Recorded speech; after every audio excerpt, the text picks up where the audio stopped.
Come on. Yay. Let's do a bit of a Q&A. Do you already thought of some questions? No, nobody. I know. I have a few prepared, but you have to think about it as well, okay? So I think we can just go first, left to right. Just introduce yourself once. Who are you? What did you enjoy the most?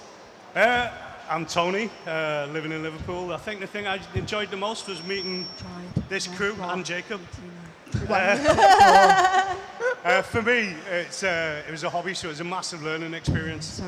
So, you know, being somewhere in an environment with all those tools and, you know, other makers and making day in, day out for 15, 16 hours a day, it's not something you usually experience. You normally get a snatched hour here or 2 hours there.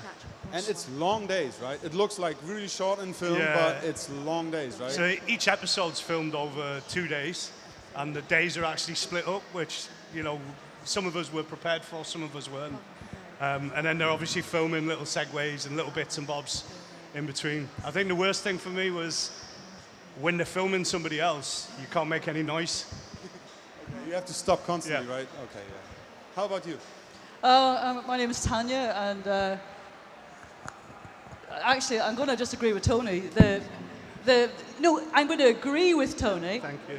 The best thing about the show is meeting everybody and just having the opportunity to design beautiful designs and then to make it in a workshop that was set up for us all with the most beautiful material and being able to really push ourselves through the day. And then the food was fantastic, so we did an The food was great. Catering, yeah. You know.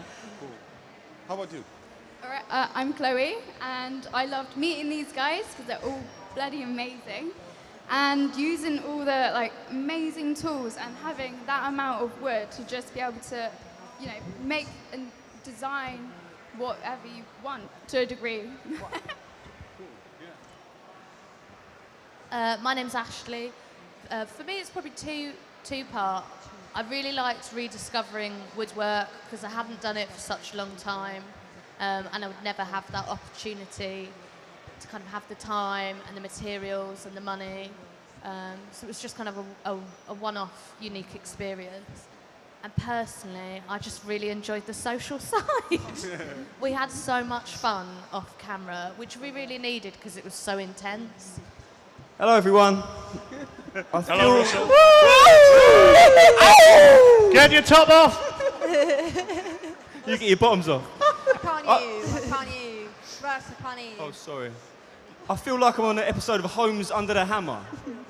How much does anybody want to bid for my friend here?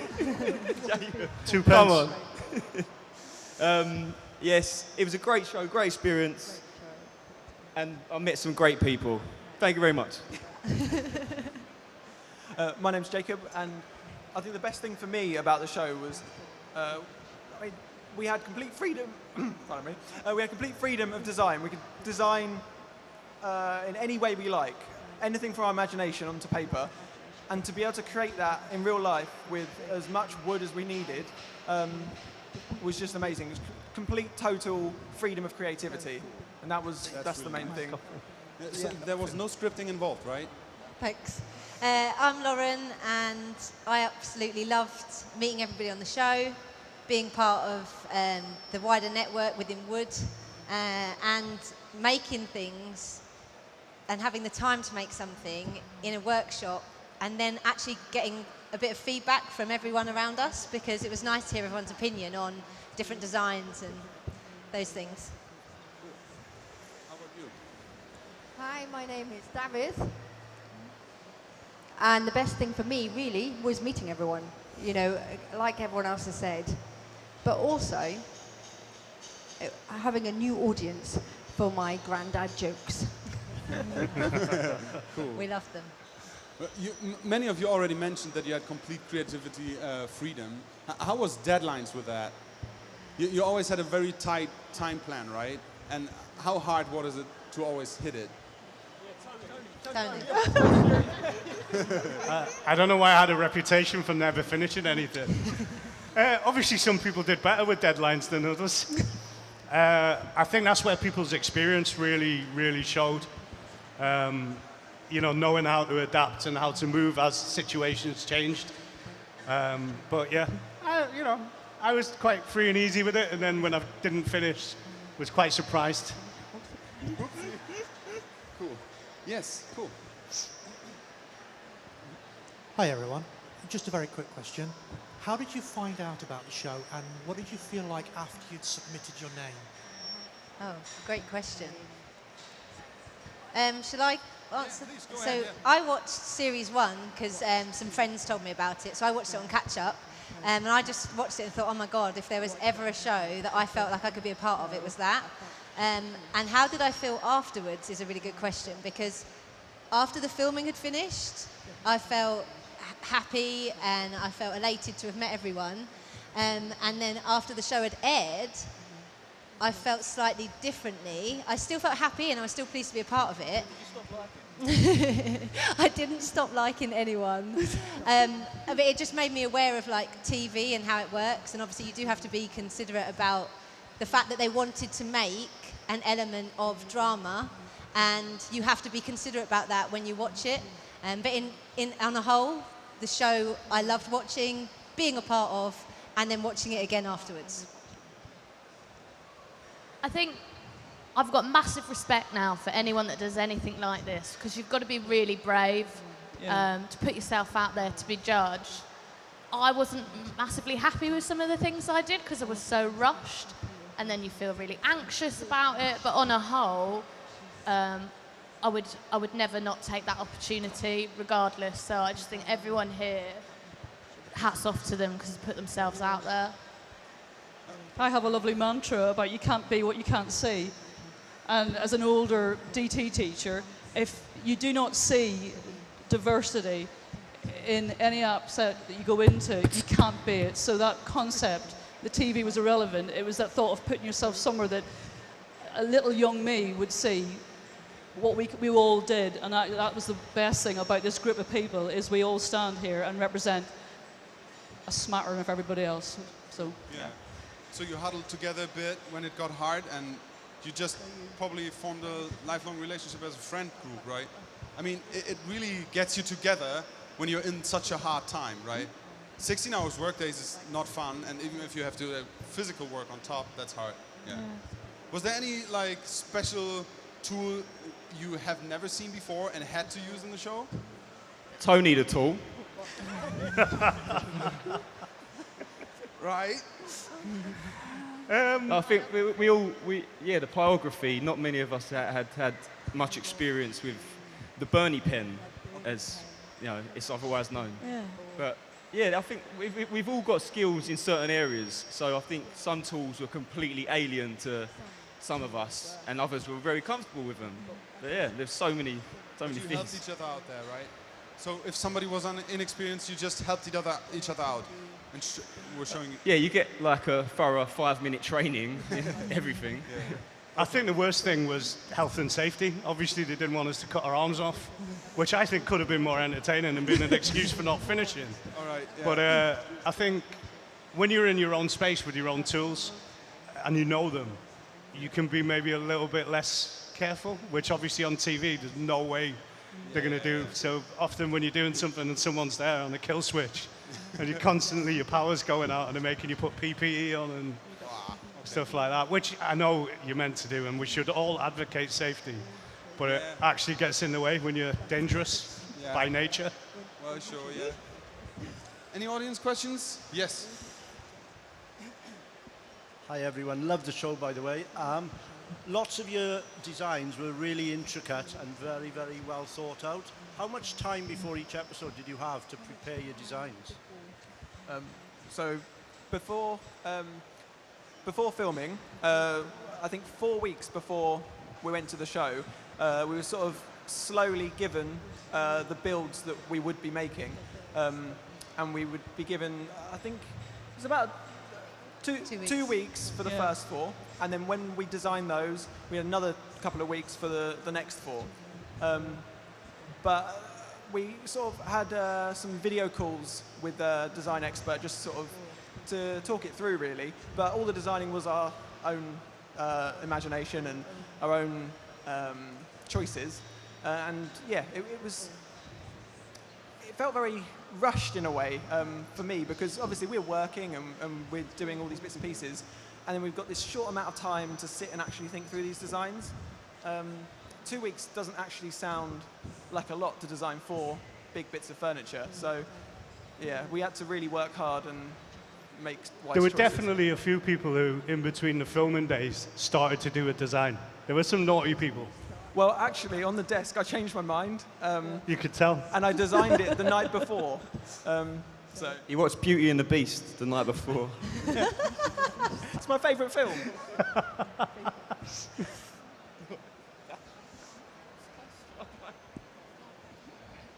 Hi guys, I was just wondering how you've been since, what you've been up to, and how you've found life after television.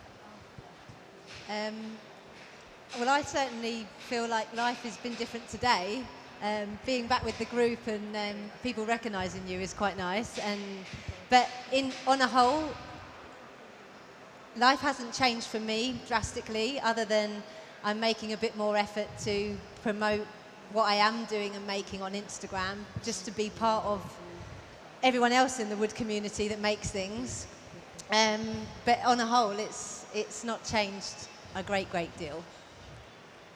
Something for me which is really weird is walking around here today, seeing people I watch on YouTube and people I've watched on YouTube for years approach me and go, hi, Jacob, I saw you on the telly. That's a completely different feeling. I've never felt that before. But since the show, I've just sort of been carrying on with furniture and doing that for a living. For me, it's changed completely because I just wasn't doing woodwork. I had a 2-year-old and a 4-year-old, and it just wasn't in my life. So going on the show was quite a drastic way to bring it back to me. So, you know, I've picked up my tools again, and off the back of it, you know, practice, getting better and better. I think for me, after the show, I guess not much changed. I went straight back into finishing my master's, carried on working at the school as a technician. Yeah, I definitely learned a lot from the show though. I now work slightly differently and know what I can achieve, because everything I did in the show I've not really done before. I've never really made most of those items. I didn't do much furniture. So it was, yeah, now I know I can do it. I'm going to progress more. I'm going to push myself to keep learning and doing better. I think for me, after the show, I stopped teaching. I sold my house in East London, and I now live 3.5 miles from where the show was filmed, and I bought a farm halfway up a hill.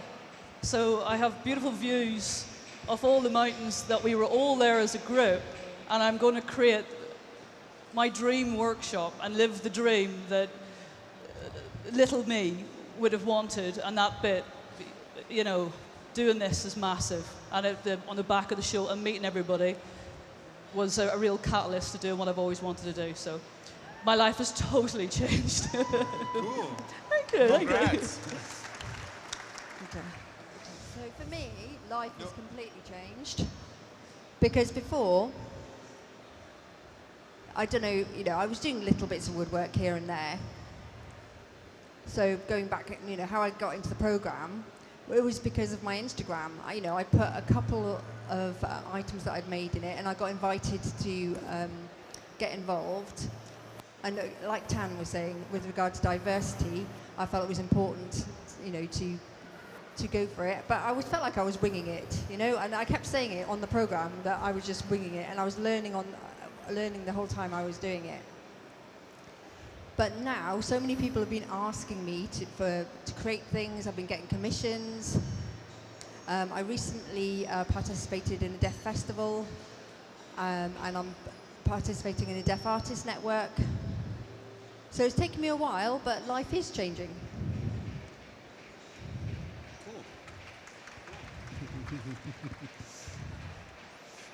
It's hard to see what the question is. Yeah.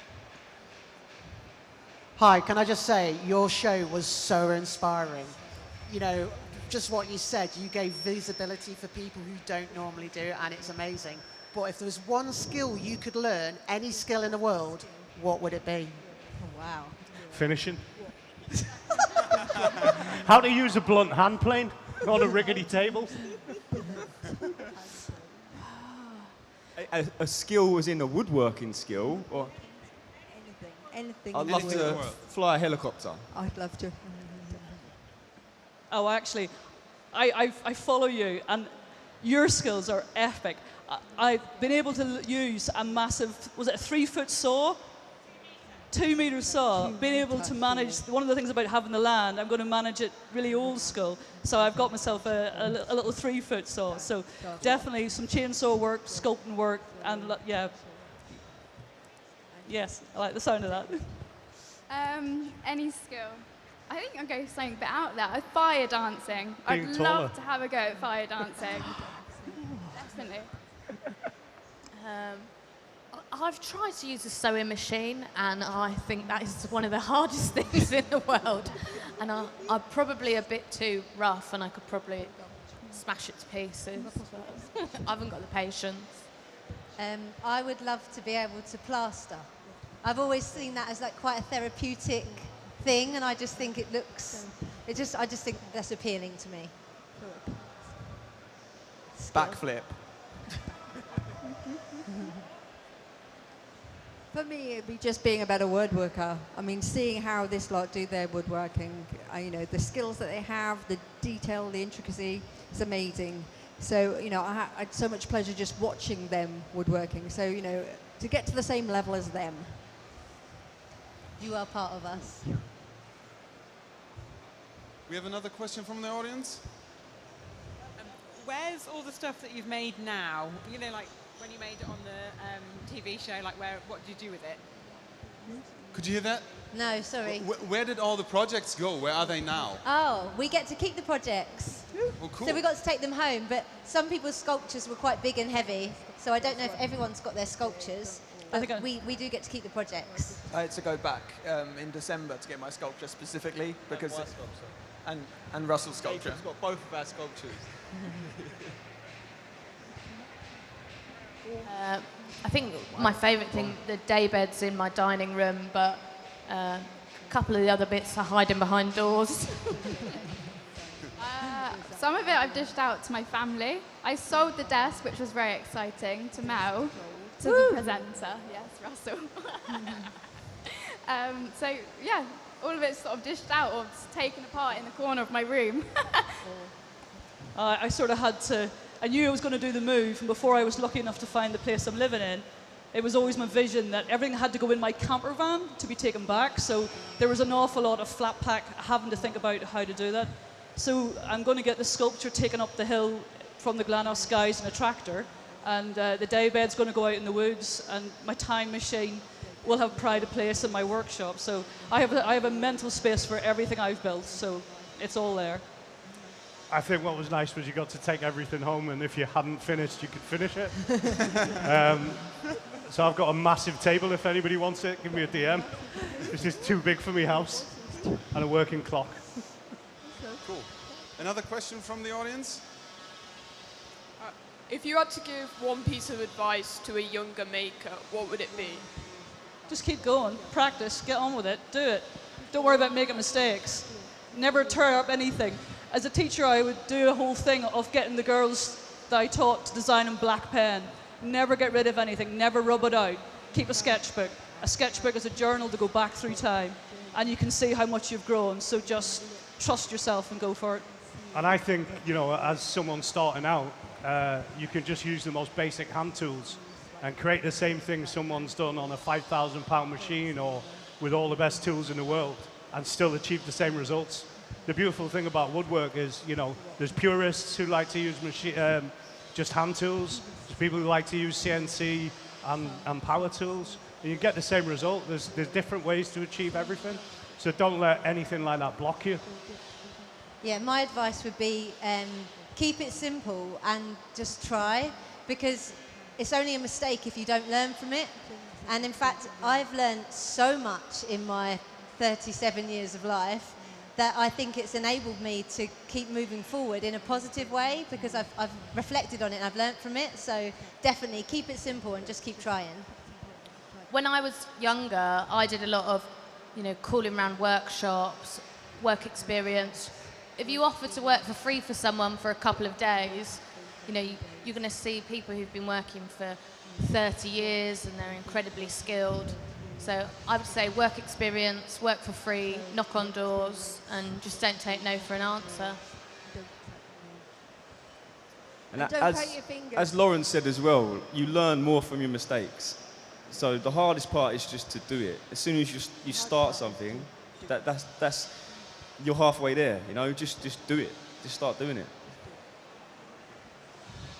And make sure you don't cut your fingers. Make sure you don't cut your fingers.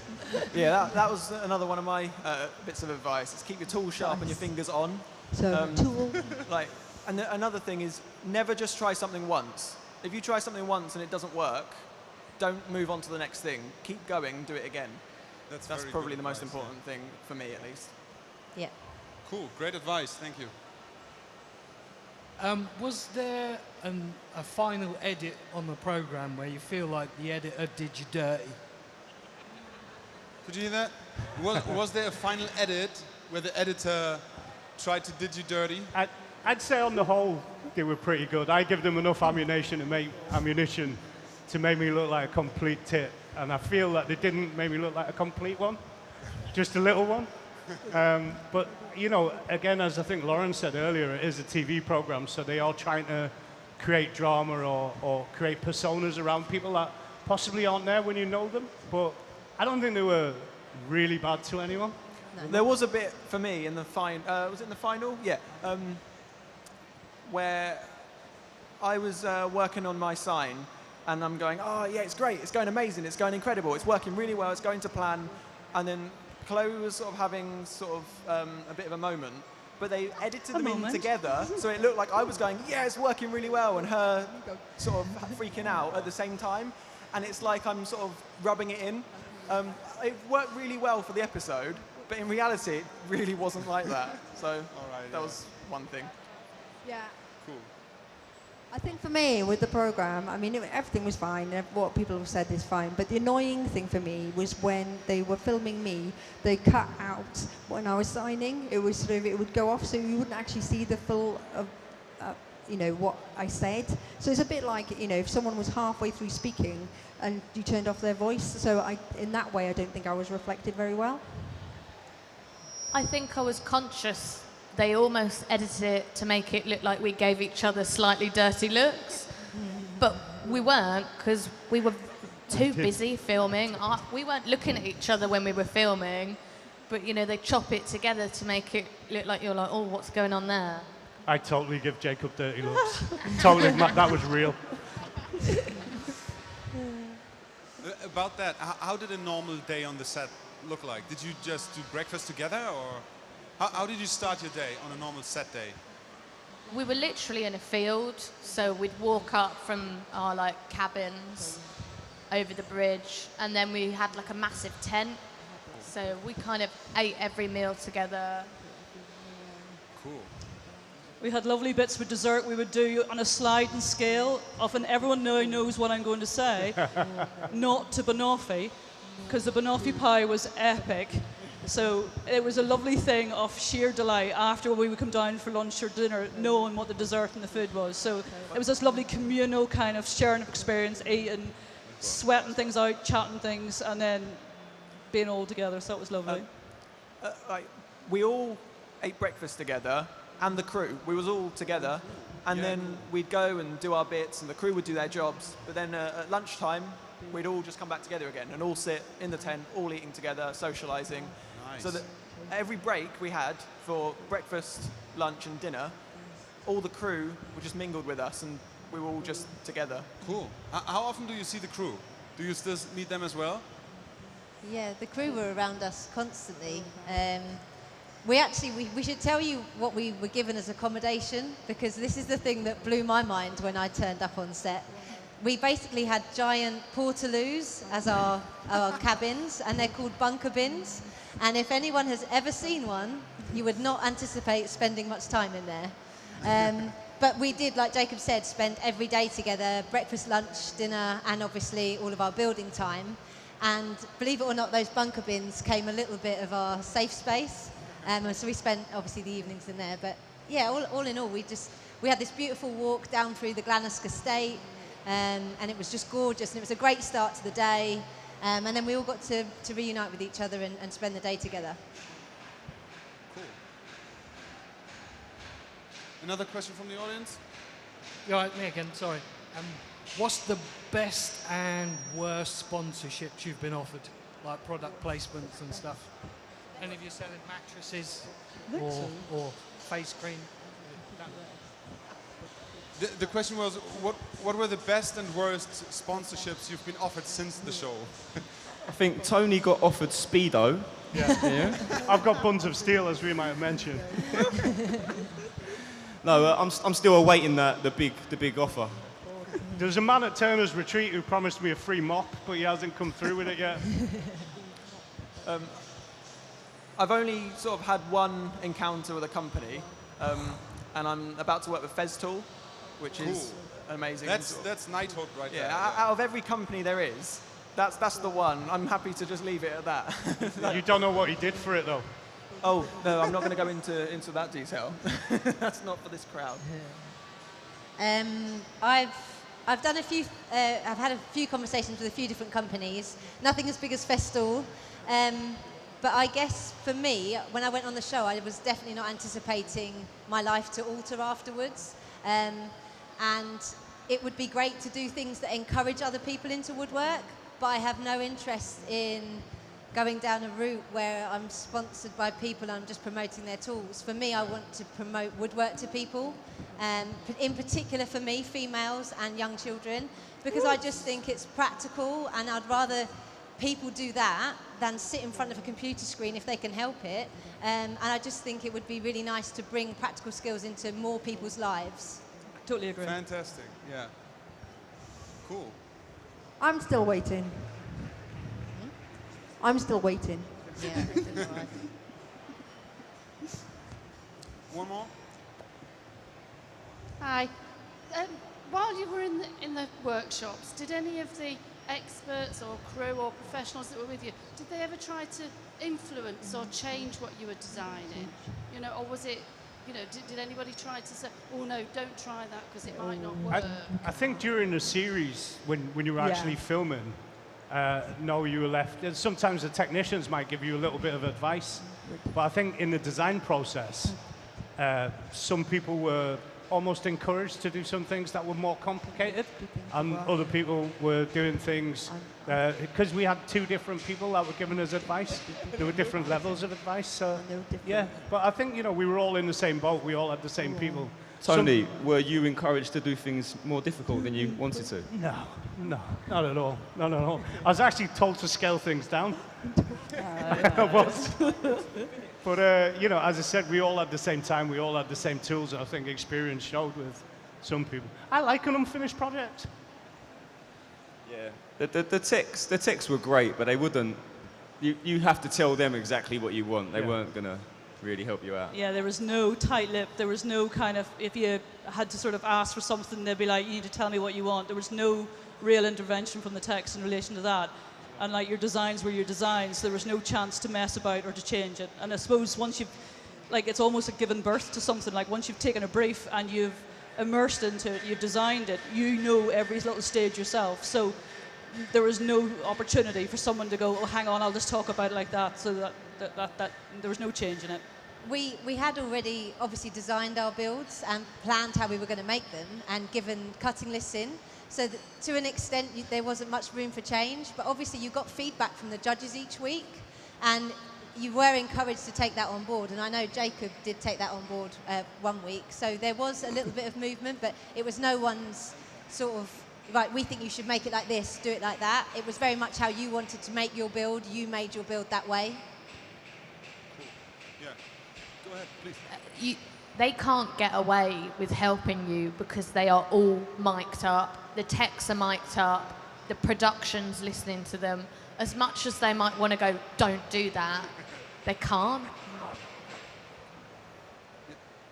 For me as well, my design, I put so much work into it. If someone was trying to change my design, it's like my child. That's the design I want to make. That's what I've put effort in, and that's what I will make regardless of advice or sort of being pushed to change it. That's if that were to have happened, I'd have still made my design. Cool, yeah. We have another crowd question. I just wanted to ask. So, I'll repeat because this wasn't on.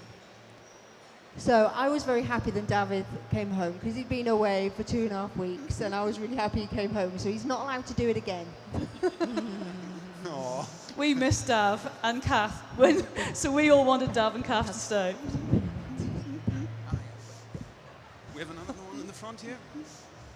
Given that you had access to all those wonderful tools, what was the first tool that you all decided you needed to have the second you left? A Felder combination machine.